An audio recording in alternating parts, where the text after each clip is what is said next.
नमस्कार दोस्तों, मैं डॉक्टर गौरव आपका आज के इस वीडियो में बहुत बहुत स्वागत करता हूं। दोस्तों, आज के इस वीडियो में हम चर्चा करने जा रहे हैं सवाल जवाब सीरीज के एक अनदर एपिसोड के बारे में।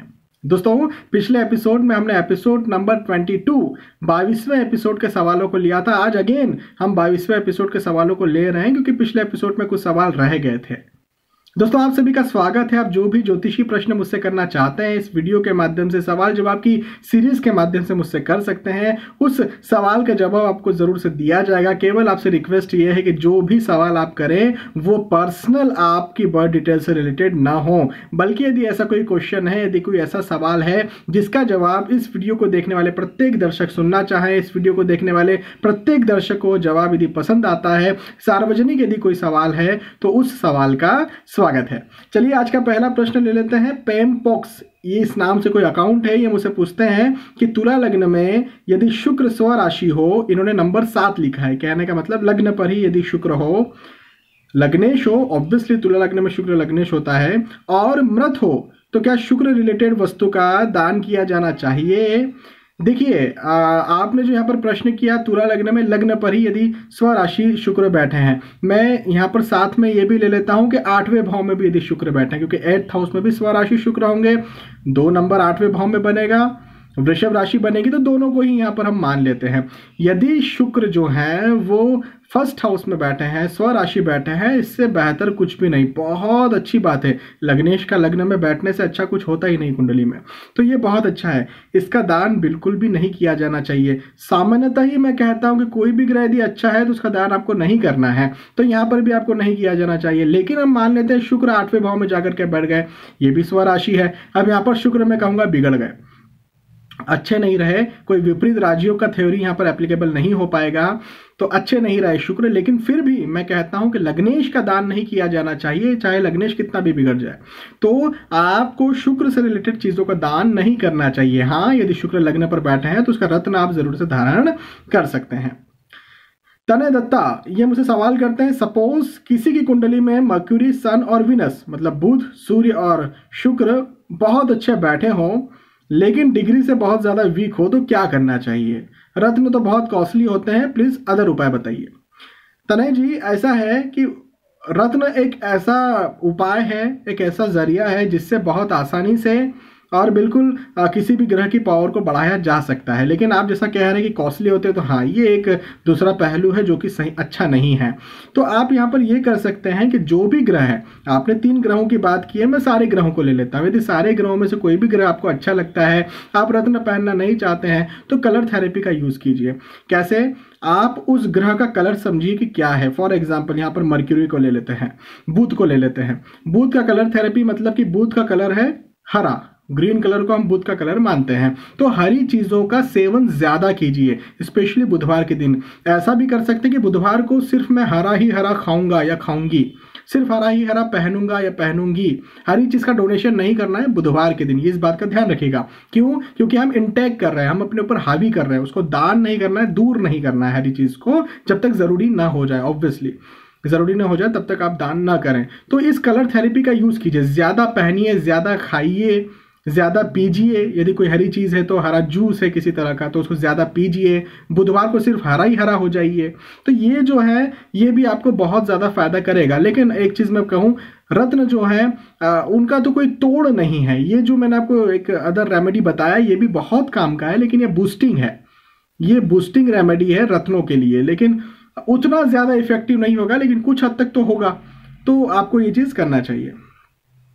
तनय जी के बाद अनुज जी मुझे सवाल करते हैं, सर यदि 6th हाउस में बुध प्लस सूर्य की युति हो, बुध नीच के हो जाए और सूर्य की डिग्री कम हो, तो सूर्य का रत्न पहन सकते हैं क्या? देखिए अनुज जी, ऐसा है कि वैसे तो आपने नीच के यहाँ पर हो जाए ये वर्ड यूज कर दिया, लेकिन फिर भी मैं आपसे कहूंगा कि बुध और सूर्य यदि 6वें भाव में होते हैं तो सामान्यतः वो अपने अच्छे फल नहीं देते हैं। मैं शुरू से एक बात कहते आ रहा हूं। तो यहाँ पर जब तक सूर्य विपरीत राजियों की स्थिति में ना आ जाए, उनका रत्न आपको धारण नहीं करना चाहिए। सामान्यतः आपको रत्न सूर्य का, इवन बुध का भी धारण नहीं करना चाहिए, बिल्कुल भी नहीं।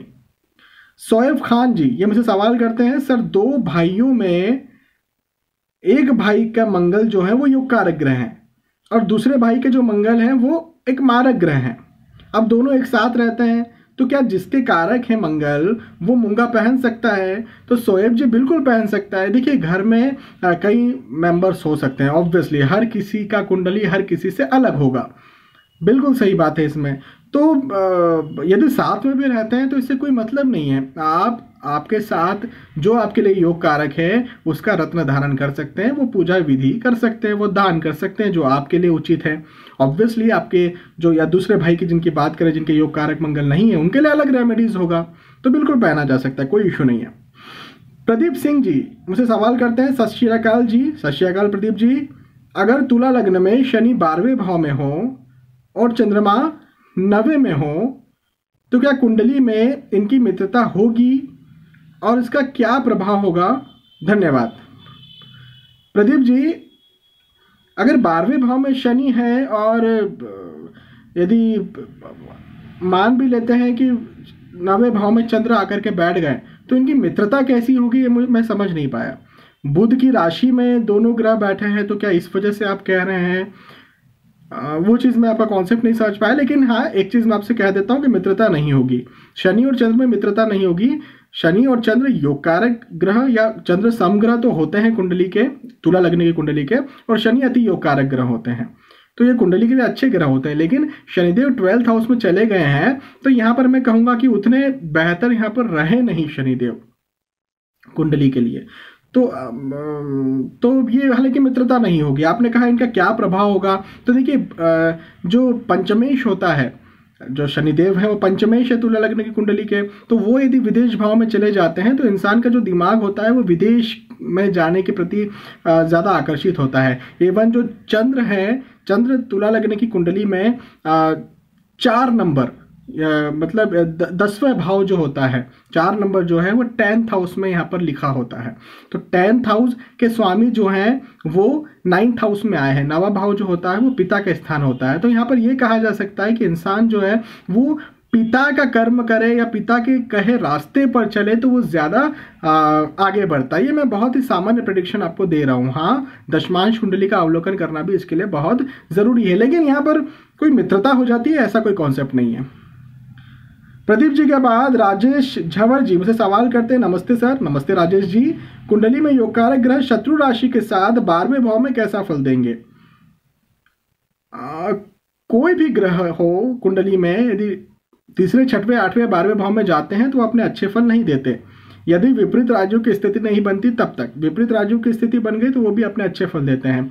जैसे शनिदेव है, शनिदेव योगकारक हो सकते हैं लेकिन वो विपरीत राज्यों की स्थिति में भी बैठ सकते हैं। तो यदि विपरीत राज्यों की स्थिति में है, भले ही वो शत्रु राशि के साथ बैठे हैं, वो अपने अच्छे ही फल देंगे। यदि विपरीत राज्यों की स्थिति नहीं बनती तो अपने खराब फल देंगे। विपरीत राज्यों की स्थिति कैसी बनती है, यदि आपको ये नहीं समझ में आ रहा है तो आप एक मेरा वीडियो है इसी चैनल पर, उसे देखिए, विपरीत राज्यों के नाम से, उसमें आप समझ जाएंगे, सीख जाएंगे। विक्रमजीत जी मुझसे सवाल करते हैं, sir you are doing a fantastic job, thanks for your videos. Thank you very much Vikramjit ji. कुछ डाउट्स अगर क्लियर हो जाएं तो बड़ी कृपा होगी। अरे कृपा वाली कोई बात नहीं विक्रमजीत जी, मैं आपका फ्रेंड हूं और आप लोगों के लिए ही ये वीडियोस हैं, ये जो भी सवाल जवाब का सीरीज़ है आप सभी के लिए। तो हम यहाँ पर डिस्कशन करते हैं, आप मुझसे सवाल पूछते हैं, मैं आपको यहाँ पर जवाब देता हूँ। तो आपका बहुत बहुत धन्यवाद कि आपने सवाल किया। पहले आपके कुछ सवाल हैं यहाँ पर, मैं सारे सवालों को नहीं ले पाऊंगा, आने वाले वीडियो में लेंगे। आपका पहला सवाल फिलहाल मैं पढ़ देता हूँ। यदि मारक ग्रह ही विपरीत राजयोग बनाए तो उसकी शांति का उपाय करें, दान देकर या उसे मजबूत करें उसका रत्न पहन करके। विक्रमजीत जी अधिकतर मारक ग्रह ही विपरीत राजयोग बनाते हैं। मैंने अभी थोड़ी देर पहले एक एग्जाम्पल दिया शनिदेव का, कि शनि हो सकते हैं ऐसे योग कारक ग्रह, जैसे 8वें भाव के भी स्वामी है, 9वें भाव के भी स्वामी है शनि। अब यहाँ पर योग कारक ग्रह है तो 8वें भाव के स्वामी होकर के वो विपरीत राज्यों का निर्माण कर सकते हैं। लेकिन अधिकतर तो यही होता है कि मारक ग्रह कोई हो तो वो ही विपरीत राज्यों का निर्माण करता है, तो उसका कोई शांति करने की जरूरत नहीं है। यदि वो कमजोर है तो उसका रत्न पहना जा सकता है, ये मैं आपसे कहूंगा। आगे के जो भी सवाल हैं उनको आने वाले एपिसोड में हम ले लेंगे।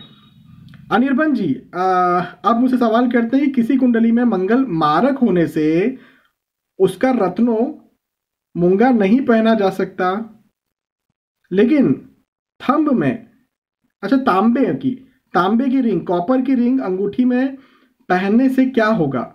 क्या ये पहना जा सकता है मंगल मारक होने के बाद भी? ओके, अनिर्बन जी, ऑब्वियसली मंगल मारक है तो उनका रत्न मूंगा नहीं पहनना चाहिए, बहुत अच्छी बात है।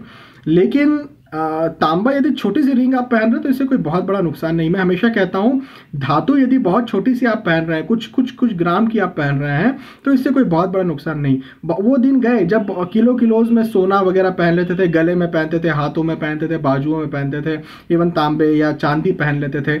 आजकल उतना ज़्यादा पहनते नहीं है। कुछ लोग होते हैं, बहुत कम लोग होते हैं। इवन सिख जो कम्युनिटी है, सिख जो परिवार है, वहाँ पर जो कड़ा होता है वो पहना जाता है, वो भारी भरकम भी पहना जाता है। तो अधिकतर कोई सिख भाई या बहन मेरे पास आते हैं और वो यदि कुछ इस तरह का भारी भरकम कुछ चांदी वगैरह पहने रहते हैं या कॉपर पहने रहते हैं, और यदि ये मंगल या फिर चंद्र उनके खराब होते तो मैं उन्हें मना करता हूँ। तो मेरा कहने का मतलब ये है यहाँ पर कि यदि आपका जो आपके पास जो धातु है, चाहे वो कॉपर हो, चाहे वो सोना हो, चाहे वो चांदी हो, यदि किलोज में नहीं है, यदि वो कुछ ग्राम में है, तो कोई बहुत बड़ा फर्क नहीं पड़ता, आप पहन सकते हैं। इसका कोई नुकसान भी नहीं है, कोई फायदा भी नहीं। आप उतारना चाहे तो उतार भी सकते हैं। अनिर्बन जी के बाद मुझसे रवि जी सवाल करते हैं, नमस्ते सर, ऐसा कहा जाता है कि कुंडली में सामान्य जिस ग्रह की महादशा चल रही होती है वो अपनी महादशा में अपना कोई फल नहीं देता, क्या ये कहना सत्य है? अगर सही है तो फिर वो किस महादशा या अंतरदशा का फल देता है? रवि जी, बिल्कुल सही बात है ये कि यदि किसी ग्रह की महादशा चल रही है तो वो खुद की ही महादशा में, खुद की ही अंतरदशा में वो उतने अच्छे फल नहीं देता। बात ऐसी है कि वो फल नहीं देता ऐसा नहीं है, वो अच्छे फल नहीं देता ऐसी बात है। यदि आपसे मैं कहूं कि आपके शनिदेव बहुत अच्छे हैं, अब आपको शनिदेव की महादशा लगी, शनिदेव की महादशा जैसे ही लगी कुछ समय तक शनिदेव की अंतर्दशा चलेगी, फिर आप मुझसे कहेंगे सर इस शनिदेव की महादशा लगे हुए मुझे कुछ महीने हो गए फिर भी मुझे अच्छा फल नहीं मिल रहा, जबकि आप तो कह रहे थे अच्छे हैं।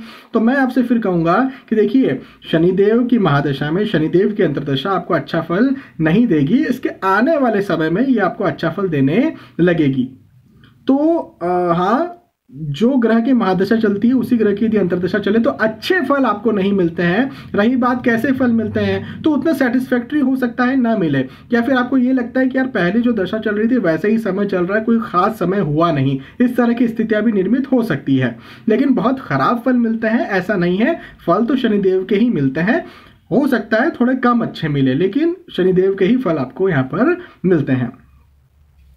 तो दोस्तों, इतने सवालों को लिया यहाँ पर, इन सवालों के जवाब देने का मैंने आपको प्रयास किया सटीकता के साथ। मुझे विश्वास है कि आपको ये बात समझ में आई होगी, आपको वीडियोस पसंद आए होंगे। यदि आपको वीडियो पसंद आते तो प्लीज इसे लाइक करें, इसे शेयर भी करें ताकि दूसरे भी इस वीडियो का फायदा उठा सके। दोस्तों, आने वाले एपिसोड में फिर मिलेंगे, आने वाले वीडियोज में फिर मिलेंगे, तब तक के लिए आपसे विदा चाहूंगा। धन्यवाद।